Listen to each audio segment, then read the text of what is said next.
और अब बात करते हैं राजधानी दिल्ली के गाजीपुर की, जहां पर गाजीपुर लैंडफिल में लगातार आग जो है वो धधक रही है। आपको बता दें कि कल शाम 5 बजे ये कूड़े के ढेर में, कूड़े के पहाड़ में आग लगी थी, जिसके बाद से लगातार अभी भी ये आग धधक रही है।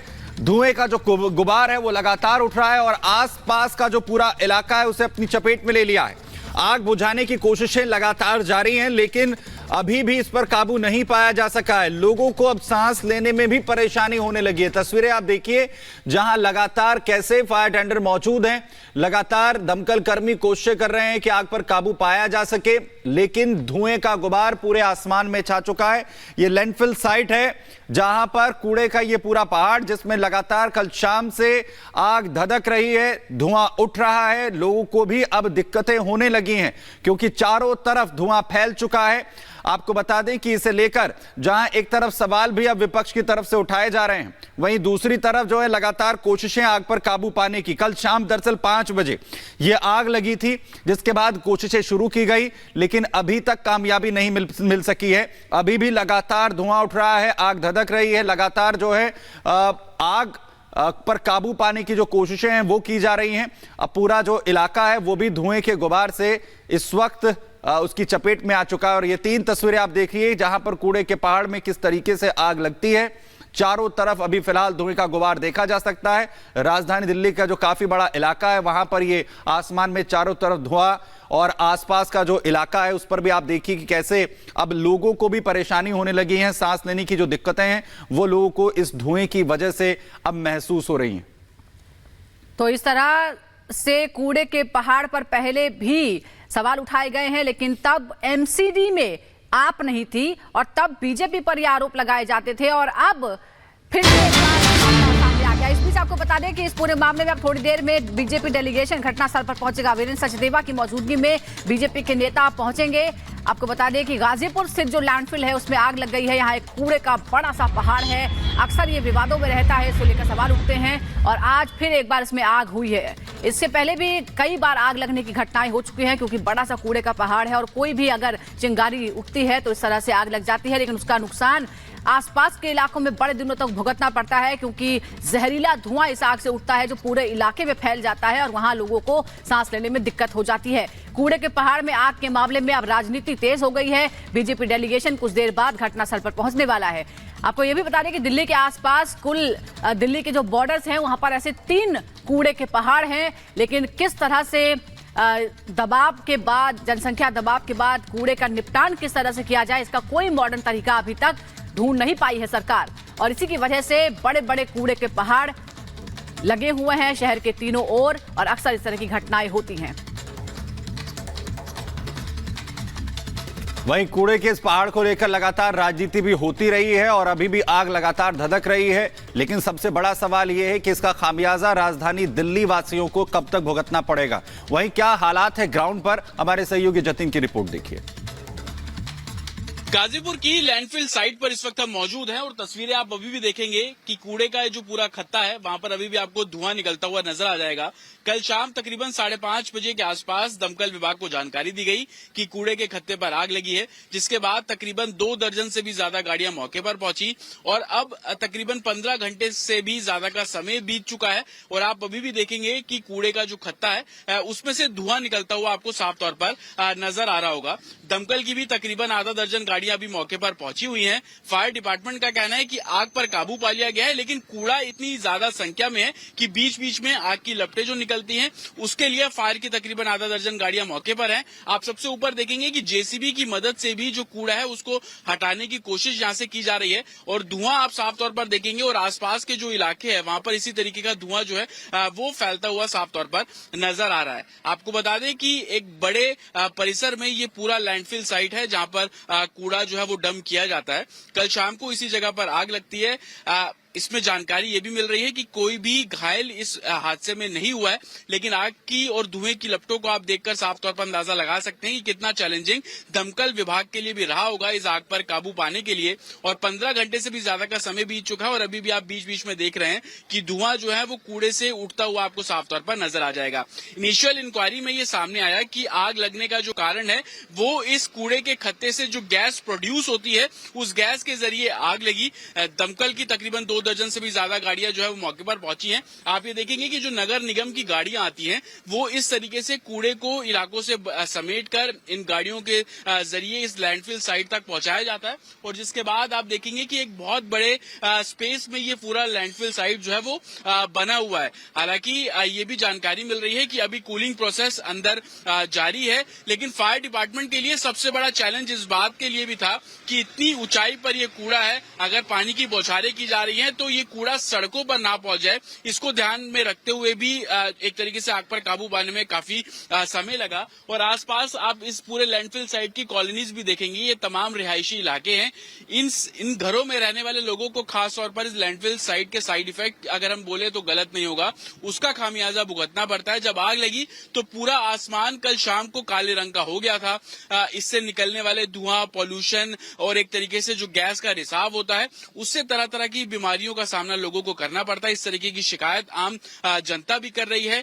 हालांकि एमसीडी के जो चुनाव हुए थे तो आम आदमी पार्टी मुखर तौर पर सामने आई थी और कहा था कि इस लैंडफिल साइट को खाली कराया जाएगा, लेकिन स्थानीय लोगों को इस बात की शिकायत है कि हर कोई सत्ता में तो आता है, दावे बिल्कुल करता है कि इस लैंडफिल साइट को खाली करेंगे, लेकिन जमीनी स्तर पर क्या है, जमीनी स्तर पर यह है कि बड़ी संख्या में कूड़ा अभी भी यहाँ पर डंप किया जा रहा है।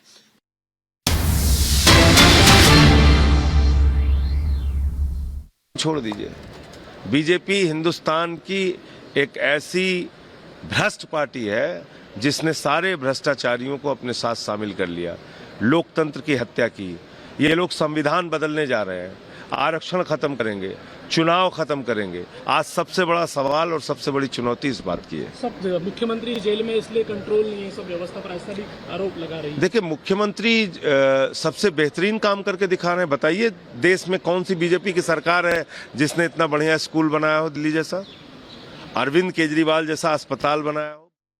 तो दिल्ली में राजनीति हर मुद्दे पर होती है और अब मामला कूड़े का है। गाजीपुर के कूड़े के पहाड़ में आग लगी है और इससे आसपास के लोगों का दम घुट रहा है, क्योंकि ये कचरा है और उसमें जब आग लगती है तो जहरीला धुआं उठता है। धुएं की वजह से लोगों को सांस लेने में परेशानी हो रही है। इस तरह की घटनाएं पहले भी कई बार हो चुकी हैं, लोग परेशान हो चुके हैं, लेकिन कोई फाइनल सोल्यूशन, कोई अंतिम सोल्यूशन नहीं निकला। आग की वजह से स्थानीय लोग पहले ही परेशान है, क्योंकि गर्मी पड़ रही है, ऊपर से जब आग उठेगी तो उसकी जो धधक है वो आसपास के लोगों को और परेशान करेगी। दमकल की टीम आग पर काबू पाने की कोशिश कर रही है, लेकिन ऐसा हो नहीं पा रहा है क्योंकि कूड़ा बहुत ऊंचाई पर है। दिल्ली नगर निगम के उत्खनन कर्मी भी लगाए गए हैं, यानी किसी तरह से कूड़े को छेड़ा जाए या उसको रिलोकेट किया जाए और उसकी आग को बुझाया जाए। दिल्ली नगर निगम के कर्मचारियों को लगाया गया है, फायर ब्रिगेड की टीम भी लगी हुई है, लेकिन आग फिलहाल शांत नहीं हुई है, अभी भी सुलग रही है, जिससे धुआं उठ रहा है और इसकी वजह से आसपास के जो लोग हैं वो परेशान हैं, क्योंकि लगातार धुआं उठेगा तो उनकी आंखों में जलन होगी, सांस लेने में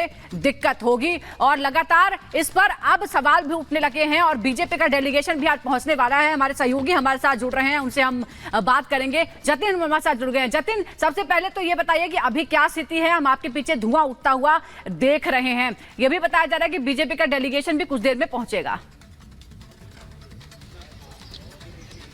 आज बिल्कुल देखिए, अभी सिचुएशन काफी चैलेंजिंग है। फायर डिपार्टमेंट का कहना है कि आग पर काबू पाया गया, लेकिन कूड़ा है जिस कारण धीरे धीरे करके आग अभी भी सुलग रही है। तस्वीरों के जरिए अगर मैं आपको दिखाऊं तो आप देखेंगे Poclain machine, JCB, fire department की जितनी भी गाड़ियां हैं वो सभी मौके पर मौजूद है और कोशिश ये की जा रही है कि हर एंगल से जो प्रेशर है पानी का वो कूड़े पर डाला जाए और आग पर काबू पाया जाए। आप तस्वीरों में साफ तौर पर देखेंगे धुआं अभी भी उठ रहा है और आसपास का जो पूरा इलाका है वो कहीं ना कहीं काले धुएं के साए में घिरता हुआ आपको साफ तौर पर नजर आ जाएगा। हालांकि अब लैंडफिल साइट के जो एडमिनिस्ट्रेशन है वो क्या कर रहे हैं, आप सबसे ऊपर देखेंगे जो जेसीबी मशीन सबसे ऊपर लगी है, जहां पर आग लगी है उस जेसीबी मशीन के जरिए उस कूड़े को उस आग पर डाला जा रहा है, ताकि कूड़े के जरिए ही आग पर काबू पाने की जो कोशिश है वो की जा सके। एक बैकअप प्लान के तौर पर भी एडमिनिस्ट्रेशन इस और काम करता हुआ आपको साफ तौर पर नजर आ जाएगा। अब से कुछ देर में बीजेपी का जो डेलीगेशन है वो भी यहाँ पर पहुंचने वाला है। एडमिनिस्ट्रेशन से जुड़े लोग भी यहाँ पर उनसे हम बात करने की कोशिश करते हैं। सर, अभी क्या सिचुएशन है? आग अभी भी लग रही है लगातार? बिल्कुल आपके सामने है, आग लगी हुई है और ये आग तो धीरे धीरे दोबारा भी फैल सकती है, इसलिए इससे लड़ने के लिए दिल्ली सरकार को, दिल्ली नगर निगम को बहुत तैयारी करने की जरूरत है। आपको क्या लगता है क्यों आग लगती है सर? क्योंकि अमूमन हम देखते हैं कि गर्मियां जैसे ही शुरू होती है इस तरीके के इंसिडेंट होते हैं और बहुत ज्यादा कूड़ा है, कैपेसिटी से भी ज्यादा कूड़ा है यहाँ पे। देखिए, कैपेसिटी से ज्यादा कूड़े की तो बात यह है कि ये 2 पहाड़ तो थे ही, एक ये तीसरा पहाड़ भी उठने लगा है यहाँ। 2022 से पहले इस गाजीपुर पर बहुत राजनीति हुई, मगर 2022 के बाद घोषणाओं के बावजूद भी यहां पॉइजनस गैसेस जो यहां रिसाव होता है उनसे लड़ने के लिए कोई इंतजाम नहीं किया गया, और उसी का नतीजा है कि कल एकदम वातावरण काला हुआ था। और आज भी जो ये हम कह रहे हैं कि ये आग दोबारा उठ सकती है, वो गैस रिसाव के कारण ही है। जैसे ही धूप तेज होगी दोबारा ये आग तेज हो सकती है। आसपास मैं देख रहा हूँ रेजिडेंशियल कॉलोनीज भी है, तो इन लोगों को भी खासी समस्या है। लोगों से बात करें, किसी को सांस लेने में दिक्कत है, तो कोई कहता है कि दूसरी तरीके की स्किन प्रॉब्लम्स भी उन लोगों को होने लगी है। जी, आसपास के लोगों को हमेशा से ये प्रॉब्लम रही है, और इसीलिए यह बात रहती है कि ये गाजीपुर लैंडफिल साइट प्रायोरिटी पे जल्दी से जल्दी खाली हो। मगर खेदपूर्ण है कि जिन्होंने इस पर राजनीति की वो अब सफाई के काम पर बिल्कुल ध्यान नहीं दे रहे। अरविंद केजरीवाल कहते थे कि 2023 दिसंबर तक हम इसको खाली कर देंगे। 2024 शुरू हो गया, लगभग आधा महीना पूरा होने को है। नहीं, अब तो उन्होंने 31 दिसंबर 2025 की डेट दे ही दी ना, तो अब तो इसका मतलब है कि अगले दो साल ये पहाड़ एज इट इज रहेंगे या थोड़ा बहुत कम बिल्कुल। होंगे। तो आप तस्वीरें मैं आपको एक बार फिर से दिखा दूं कि आप बिल्कुल तस्वीरें जतिन, और देखेंगे, राजनीति हमेशा से कूड़े के पहाड़ को लेकर राजधानी दिल्ली में होती रही है, लेकिन ये सबसे बड़ी विडंबना है कि आज तक राजधानी दिल्ली वासियों को इससे निजात नहीं मिल पाई है। आप नजर बनाए रखिए, अपडेट हम आपसे लेते रहेंगे। आगे बढ़ते हैं, बात करते हैं लोकसभा चुनाव की।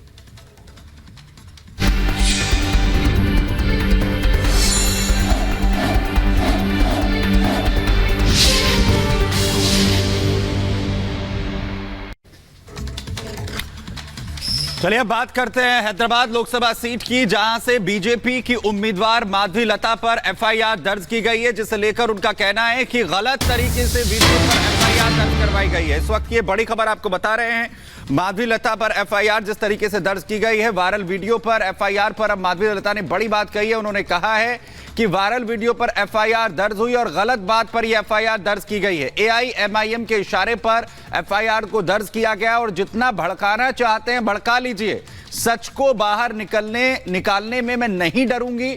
माधवी लता के वायरल वीडियो पर बेगम बाजार थाने में केस दर्ज किया गया है।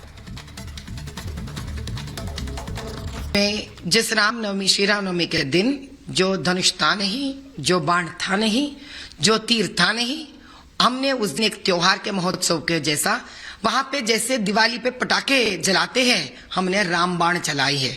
अभी कोई पटाखे जलाते हैं तो आप बोलेंगे कि आप पटाखे इसलिए जला रहे हो क्योंकि मस्जिद को आप कुछ करना चाहते हो। इसी प्रकार से ये तीर का भी एक नया अंदाज से एक कमेंट हमारे ऊपर, एक गलत बात हमारे पे दर्ज किया गया है। हालांकि उस मोबाइल में कहीं पे भी जहां हम तीर चला रहे थे मस्जिद नहीं था। अभी आप उस फोन को कोई और दिशा में दिखाना चाह रहे हो तो मस्जिद ही नहीं कुछ और भी आप दिखा सकते हो अगर आप चाहते हो तो। मैं एक ही बात सारे मुसलमान भाई बहनों को कह रही हूं कि ये लोग डर गए हैं। ये जो बंदा मेरे ऊपर एफआईआर किया है, मुझे पता है ये भी इनका एक कीत तोता है। मुझे पता है इनका एक ऐसा बंदा है जो इनके नाचता है इनके इशारों पर, पता नहीं उसका क्या है। ये लोग डरा के करवा रहे